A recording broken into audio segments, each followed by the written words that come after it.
bila saya bincang cabaran-cabaran, saya harap saudara-saudari jangan salah faham. Saya tidak salahkan mana-mana satu pihak yang tertentu, tetapi saya salahkan semua kita orang Islam.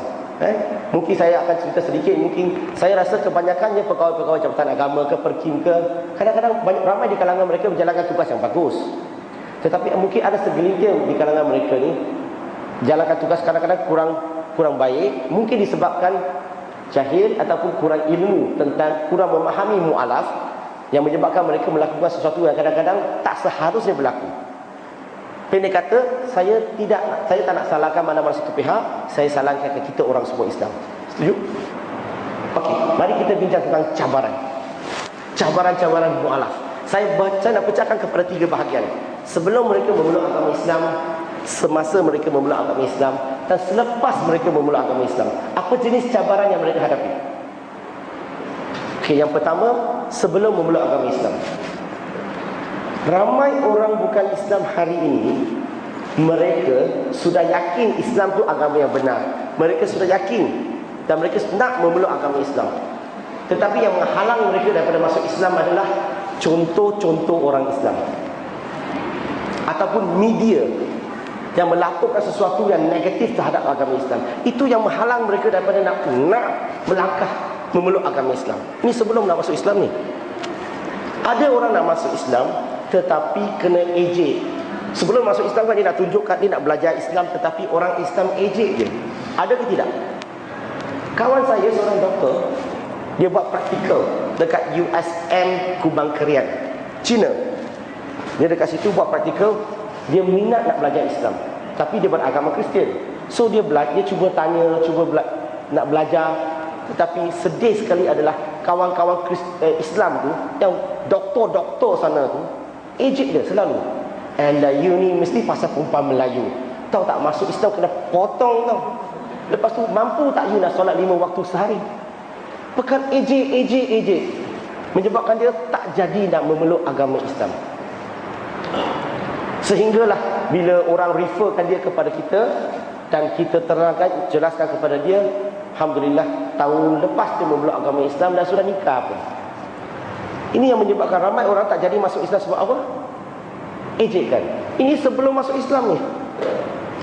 Ada orang sebelum masuk Islam mempunyai cabaran sangat besar, iaitu tabiat-tabiat lama ni dia tak dapat tinggalkan. Macam orang India, orang Cina, kalau cakap tentang minum ni adalah budaya mereka. Betul ke tidak? Minum, judi ke, minum ke, budaya. Mereka dah biasa. Tiba-tiba nak masuk Islam, kena tinggalkan semua ini. Senang ke susah? Senang ke susah? Susah. Okey, kalau seorang bukan Islam, dia datang jumpa kita dan dia cakap, saya nak masuk Islam, tetapi saya masih nak minum arak, saya masih nak makan kerbau pendek, saya nak judi. Boleh tak? Apa? Siapa jawab tadi? Saya gertak saja. Boleh ke tak boleh? Kadang-kadang ada orang cakap tak boleh, betul? Sebenarnya dalam Islam, kalau orang nak masuk Islam, biar dia masuk Islam dulu. Masalah minum arak, makan kerbau pendek, judi ataupun apa-apa pun, kita bincang kemudian. Jangan cakap boleh tau. Jangan cakap boleh minum, boleh makan, apa masuk Islam. Yang kita cakap, kita bincang kemudian. Saya tak cakap tak boleh.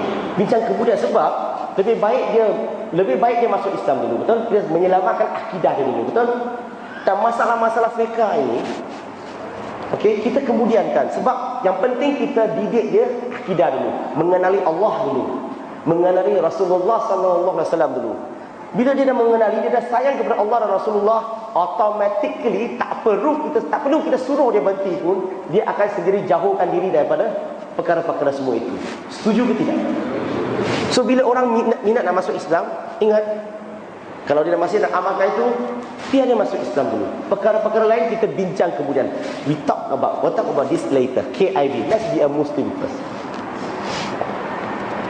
Ada orang nak masuk Islam, tetapi masalah yang paling besar bagi orang sebelum nak masuk Islam adalah, yang kacau pemikiran mereka adalah masalah macam mana saya nak beritahu ibu bapa saya. Kalau ibu bapa saya tahu, matilah aku. Betul ke tidak? So, susah nak beritahu ibu bapa. So, kalau kita mengendalikan mu'alaf itu, kalau dia tanya soalan kita macam ni, apa seharus kita buat? Tak ramai orang tahu nak mengendalikan.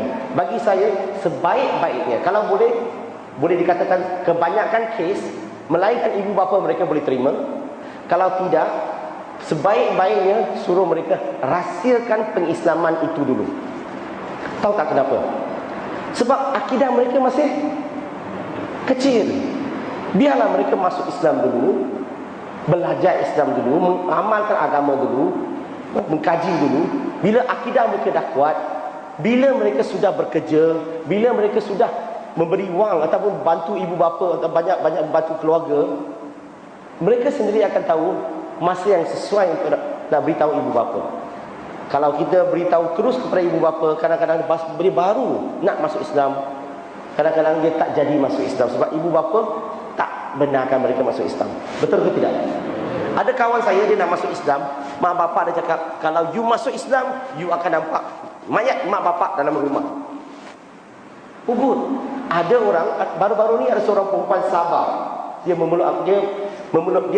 nak masuk Islam, dia beritahu ibu bapa. So ibu bapa dia bagi dia dua pilihan. You nak jadi anak perempuan